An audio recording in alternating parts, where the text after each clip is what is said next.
Voi hari ini tentang M. Taufik yang resmi dipecat Partai Gerindra.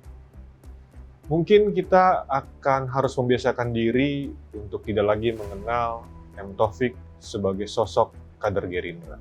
Prabowo Subianto melalui Majelis Kehormatan Partai sudah resmi memecat M. Taufik tidak lagi menjadi kader Gerindra. Padahal jabatannya tidak main-main. Mungkin kita bisa sebut M. Taufik itu rajanya Gerindra di wilayah DKI. Dia adalah Ketua DPD DKI untuk Partai Gerindra. Bukan jabatan yang biasa-biasa saja. Taufik bisa disebut sebagai elit partai. Lalu mungkin jadi pertanyaan, kenapa sih Partai Gerindra akhirnya tega memecat seorang M. Taufik yang sebelumnya dia adalah punya posisi penting juga sebagai Wakil Ketua DPRD DKI. Lagi-lagi, itu adalah jabatan yang sangat prestisius. Kita akan membedah kenapa. Jadi, setelah melakukan sidang penentuan akhirnya Gerindra melalui Majelis Kehormatan Partai membeberkan apa-apa saja kesalahan-kesalahan M. Taufik ini. Yang pertama, ternyata M. Taufik itu sudah pernah disidang sebelumnya oleh Majelis Kehormatan Partai. Sidangnya itu disumpah sebelumnya. Taufik janji akan tetap setia dan loyal kepada Gerindra. Itu tegas dia nyatakan.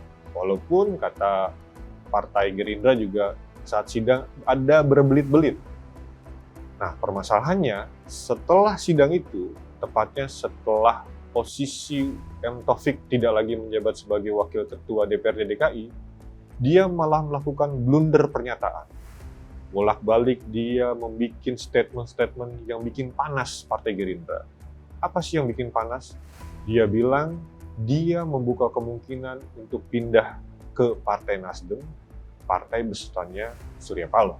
Gerindra jelas dong marah, apalagi Taufik sudah pernah di bawah sumpah akan loyal terhadap Gerindra.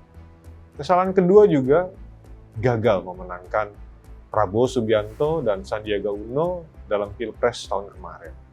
Padahal dia punya posisi penting, punya posisi strategis di DKI. Yang berikut juga sebagai partai besar, Gerindra, ternyata Gerindra tidak punya kantor sendiri. Gerindra, DPP Gerindra kesal karena dia membandingkan dengan partai-partai lain yang punya kantor sendiri. Ada Nasdem, mungkin PDIP yang punya kantor-kantor sendiri untuk urusan DKI. Lalu yang berikut adalah akhirnya Gerindra menyebut kasus korupsi Tanah Munjul yang sedang diselidiki juga oleh KPK. Di situ Gerindra bilang ini adalah salah satu alasan. Karena dalam kasus itu M. Taufik pun pernah diperiksa juga sebagai saksi. Tapi publik menduga bahwa ini persoalan pilihan. Pilihan hati M. Taufik sepertinya sudah dijatuhkan kepada Anies Baswedan, yang jelas belum mempunyai partai dan belum mempunyai kendaraan politik apa yang akan maju dalam Pilpres mendatang. Sedangkan Gerindra, Prabowo Subianto adalah harga mati untuk bisa menjadi capres di 2024, yang kemungkinan menjadi pertarungan terakhir Prabowo di kancah perpolitikan. Bahkan bersambut, tiba-tiba M. Taufik pun bilang bahwa dia siap menjadi tim ses Anies jika memang diperlukan.